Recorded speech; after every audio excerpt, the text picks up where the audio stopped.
Alright, so I'm going to quickly run you through how we are going to use some imported scan data in the form of a toy car wheel in Fusion to kind of base our own redesign, so to speak, of it. So I'm going to start, actually rather than new design, I'm just going to open,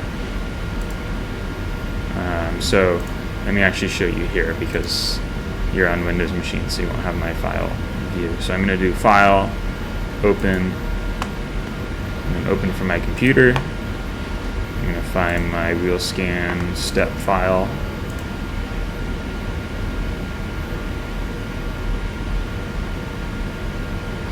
And this always takes a minute. It's not particularly fast at loading step files. Fusion isn't.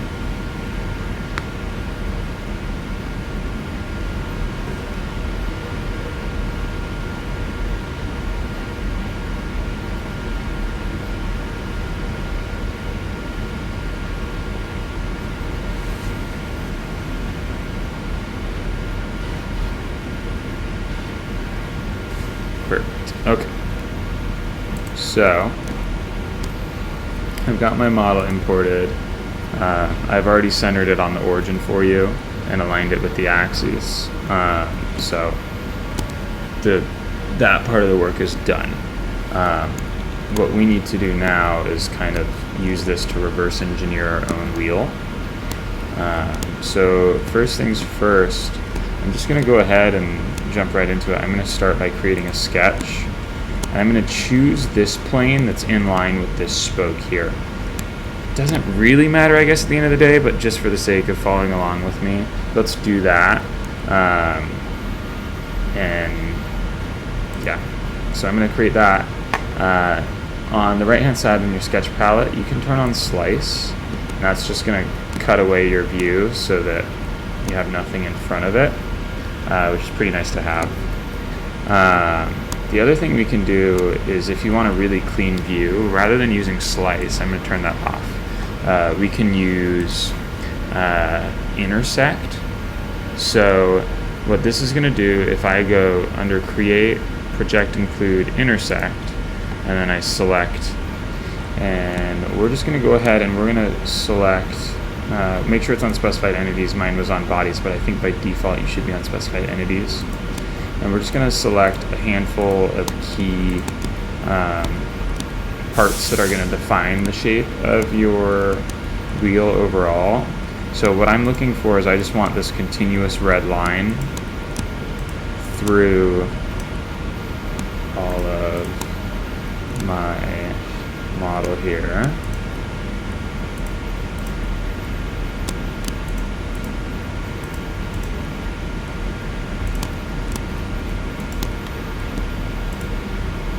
Be a little less time consuming with a cleaner scan, but it is what it is.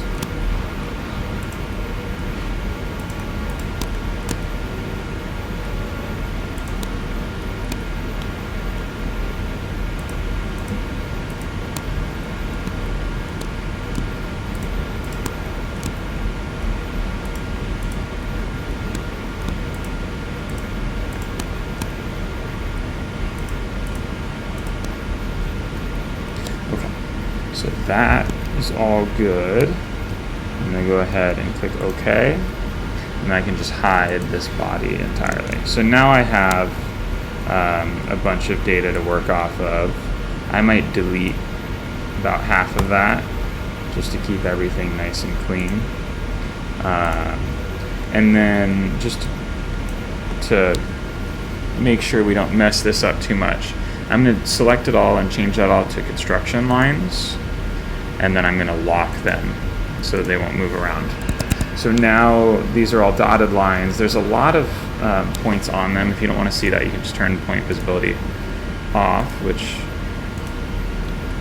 does not work apparently.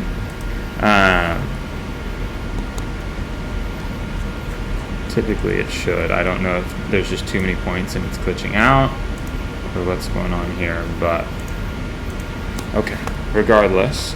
We now have a wheel profile that we can work off of. So I'm just going to be roughly tracing it. So I'm just going to come through here And I'm just going to kind of interpolate my best guess as to like what the actual shape is of this rim. So I'm coming down here with a couple straight lines, and then same here, like so. And make sure that when you're placing points that it's actually on the end point of the segments that you've already created.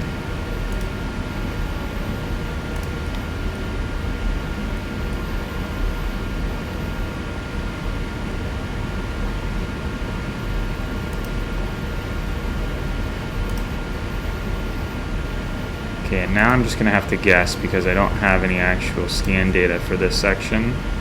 So I think best guess should be good enough here. Although I think that we're probably going to want to go here down and then here over. These two didn't quite connect, so I'm going to select both of those points, holding left shift to select both, and just click on this L shape here, and it's going to stick them together. I'm not going to go too in detail as to what this tool is really for, but for the sake of connecting two line segments that you want to be touching, that's the way to use it. I think I'm also going to select both of these and click on the horizontal vertical command. Okay, it's not going to let me because these are tied into some point geometry here. It's not the end of the world. I'm just going to keep coming along then. This guy goes here and here. And then now is where I can start to kind of play a little more with my shape of the face of the wheel. Because if we turn visibility of the body back on, this is going to be the front portion of it. So depending on what your end goal is, I might just copy this one just to keep it simple, but you can play around and design whatever sort of shape you want. I'm going to use my fit point spline tool and just come in here and just add that. And we'll start another one.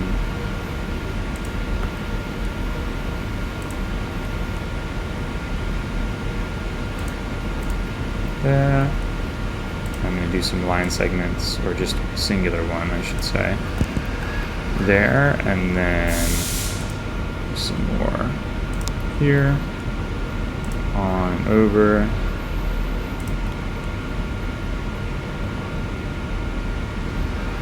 Okay. Looks like this gets pretty flat, so I'm actually going to finish that line segment there, and I'm just going to drag it down a little bit. It looks like it's stuck to this line segment though, so if anything, maybe I'll try and delete it. I might need to unlock it for that.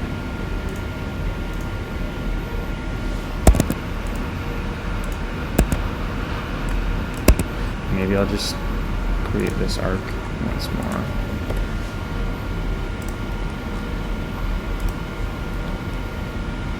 Big thing to keep in mind is that you need a continual connection between all your line segments in order for this to, at the end, read as a solid surface. So I'm going to go here, I'm going to go straight across.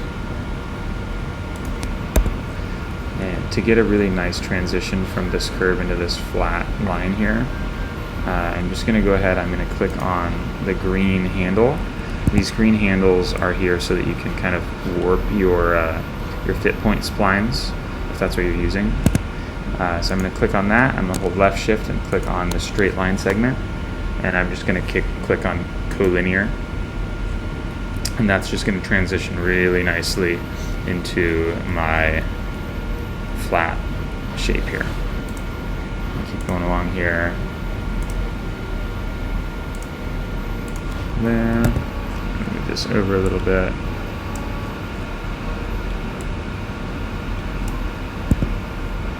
I'm going to do the same here. If I click on a point, it's going to show me the handle. And so I can click on the handle, hold shift, click on that line, and click collinear. And again, I'm getting a nice curvature. Okay.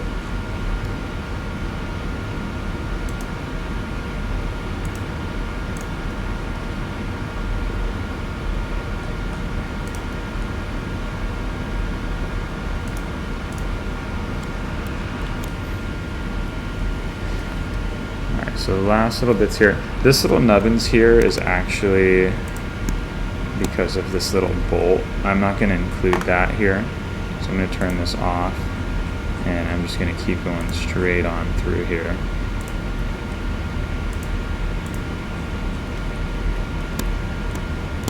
And then I'm just going to use some straight lines for this part, and I will, in a minute, I'm going to bevel this. So I'm going to go fillet.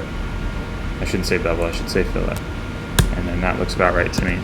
Okay, so one thing you'll notice here is I've drawn half of my profile, not this portion. Let me actually go ahead and do that before I continue.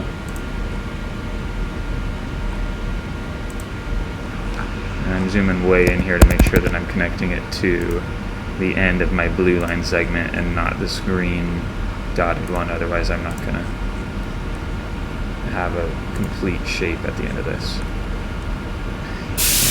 Actually, it looks like this is probably going to be pretty straight, so I'm going to use a standard line segment and just come straight across here.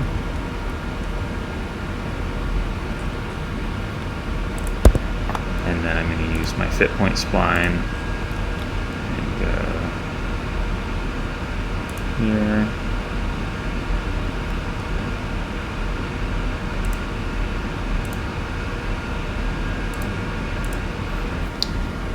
And then use another one.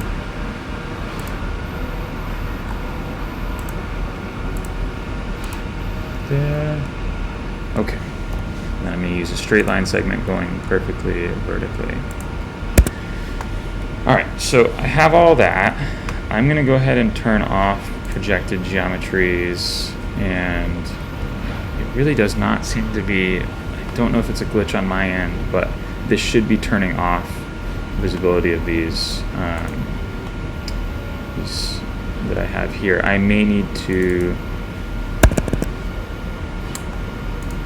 turn off construction geometries. We'll just do that. Just to give us a nice clean view here. So a couple things we're going to need to do. In order for this to print nicely on the 3D printer, we want this edge to be flat, and that includes this center portion of the hub here. So I'm going to go ahead and I'm going to click on horizontal vertical, and I'm going to click on this edge, and that's going to make it perfectly flat. And then I'm also going to use the horizontal vertical to click on this, either of these corner points here. It looks like it wants to select what I have invisible, so I'm going to zoom in. It's not going to let me apply another one of those, so I'm going to use my coincident constraint instead. It's the L-shaped one. I'm going to click on this line segment, has to be the line segment, and then this point here. And so that's going to make it so that this point is exactly level with this. And then I'm also going to click on this line segment and click horizontal vertical, and that's going to make this go straight up and down. Now I'm good to go ahead and create one more line segment coming over this way, and I'm going to make that horizontal. And then I am going to go ahead and create a line going straight up vertically here. I went a little excessive here, so I'm going to use my trim tool. I can press T, or I can click on trim here, and I can trim off the ends. And then last thing I'm going to do is take this line segment and make it horizontal, like so. And so now I have kind of the basis of my wheel here. Really the key thing is that this is perfectly straight up and down, this line segment here, and these line segments are perfectly horizontal and in line with each other. If they're not, this is going to be a pain to 3D print. And if this line isn't perfectly vertical, then this won't revolve nicely. So speaking of revolve, we're going to go ahead and finish sketch. We're going to use our revolve tool up here under create, and it's automatically going to select that, and then it's going to wait for me to select an axis. So I'm going to go ahead and I'm going to use that axis right there along the edge, this inner edge here, and you'll start to see our wheel come to shape. So I don't have any spokes in yet. That's going to be an easy fix in a second here. And I'm going to click OK, and I'm going to create this. So now I have the general shape of the wheel. Let's go ahead and make the spokes. So I'm going to create another sketch. I'm going to create it on this bottom plane here. I'm going to turn on visibility of my 3D scan. I'm going to right click body 2 and change opacity control down so that I can see this a little better. And now I'm just going to trace out a single one of these voids where there is no spoke hole, or where there is no spoke, I should say. So we want to, because this is going to be symmetrical about the y-axis, the screen axis here, I can just start at the axis, and I'll just start close enough, and then I'll come back in and I'll fix that after the fact. I'm going to go here, and I'm just using a standard, should press enter, not escape.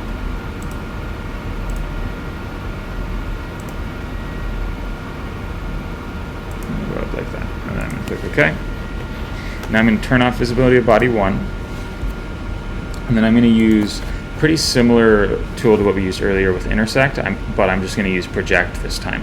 They do similar things. Project is going to take any geometry and project it onto the plane of your sketch, and intersect is going to take any geometry intersecting the plane of your sketch and project that to your sketch, if that makes sense. So I'm going to use project and orbit around to the backside here, and I am going to project this inner rim here, and then I'm going to click OK. I'm going to orbit back around here and turn visibility of body 2 off. And it looks like we need to go a little bit longer with this, so I'm just going to drag it out to there. Okay. The other thing I'm going to need to do is make sure that this is perfectly horizontal. So I'm going to click on it and click on the line segment here, and click on horizontal vertical, and it's going to snap it. The reason we want to do that is because then this is going to transition really nicely into the other one when we mirror this over. So let's go ahead and do that. We're going to click mirror. I'm going to select this, and I'm going to select the mirror line now. I'm going to turn on visibility of the origin, and click on the y-axis, and then click OK. And so now I have a perfectly symmetrical cutout for the spokes. So I'm going to turn visibility of this one back on here. It looks like I have a little bit of a rim here that's kind of blocking my view, but essentially the spoke hole ends here, all the way out this way. And so we'll come back in and we'll add this little rim detail in a second here. So I'm going to go ahead, I'm going to turn visibility of that back off. I'm going to finish my sketch and turn visibility of, actually before I turn that on, I'm going to select this, and then I'm going to turn visibility of body 2 back on. Then I'm going to use my extrude tool, and I'm just going to go all the way through. I'm going to make sure that it goes both directions as well. I'm just going to change that to symmetric, and I'm going to change distance to all. It looks like it doesn't want to do that, so I'm going to change this to distance and just go way farther than I'm going to need to. And then I'm going to click OK. Alright, I'm going to turn origin visibility off, and I'm going to right click body 2 and change opacity control back up to 100% so that I can better see what I'm working with. And so now I have one hole, and I need a pattern of these around this. So I'm going to use my circular pattern tool, so that's under create, pattern, circular pattern, and make sure the object is features as opposed to bodies or faces, because this is going to let me select anything from my history browser here. So I'm going to select my extrusion, this extruded cut, and then I'm going to tell it now that I'm going to select the axis, and I'm going to click on this axis, and I clicked on the wrong axis here. Click on this axis, and I'm going to increase this to 5, because this is a 5-spoke wheel. And so this looks correct to me, so I'm going to hit OK. And so now I've cut out all 5 of my spokes here. These are a little chunkier than this scan was, because this has the center rib, but it's okay. I'm just going to leave it. It's going to be a little easier to 3D print because of that. So the last thing we're going to want to do is add back this little ridge here. So I'm going to create another sketch on this side plane here. I'm going to slice my view. I'm going to turn visibility of body 1 back on so that I can see roughly where that little ridge is. I'm just going to go ahead and I'm going to use a 2-point rectangle. Doesn't need to be fancy, just quick and dirty. And then I'm going to finish my sketch, turn off the visibility of the imported file, which is body 1. And I'm going to use my revolve tool again. I'm going to select the center axis. And I'm going to change this from cut to join. And click OK. So now I have that kind of rib running along the inside of my wheel. Great, this looks good. If you want to, you can make whatever design you want. You can come back in and you can add your lug nuts if you so desire. Get creative with it. The only other thing we have to do now is export this for 3D printing. So I'll just real quickly, I'm going to save this.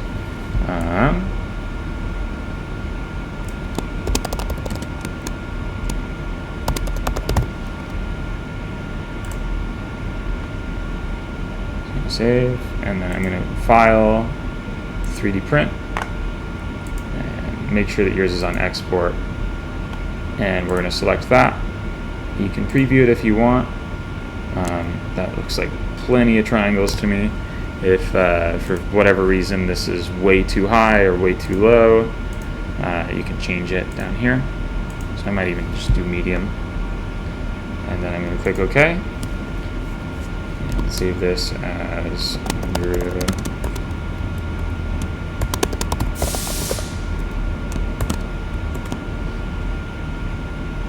let's see, toy wheel.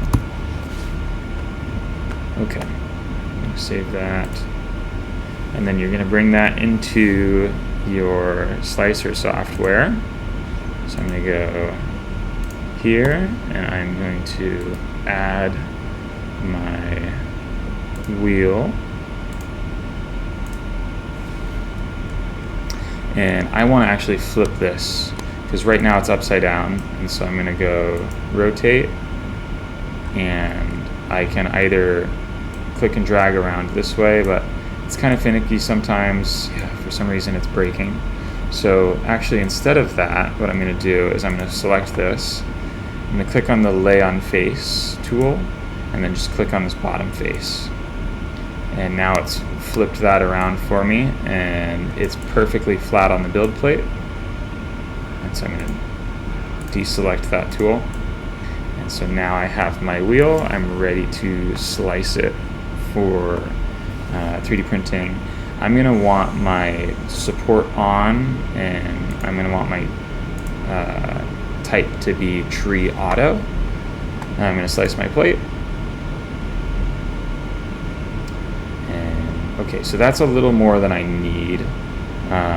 So rather than leave all that, just for the sake of making all of my support material easy to remove, what you can do rather than auto tree supports is we can go back to our prepare tab and we can orbit around to the bottom, and if we select our body we can use what's called support painting, and this is going to let me just pick where I know I'm going to need support. So I know that these parts are going to need some support here.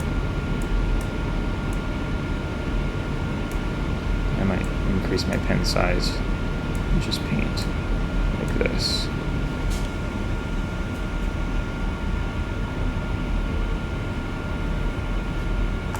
Okay. Alright. And I'm going to change this from tree auto to tree manual, and let's see what that gives me now. Perfect. So that's only supported the center of the wheel. These overhangs are small enough here, the ones that are blue, but I'm not too worried about how they'll print. Okay, and then you'll print that. Well, I guess on yours it will say export G-code file. You'll export that to your computer, you'll upload that, and then we'll go ahead and 3D print your wheels.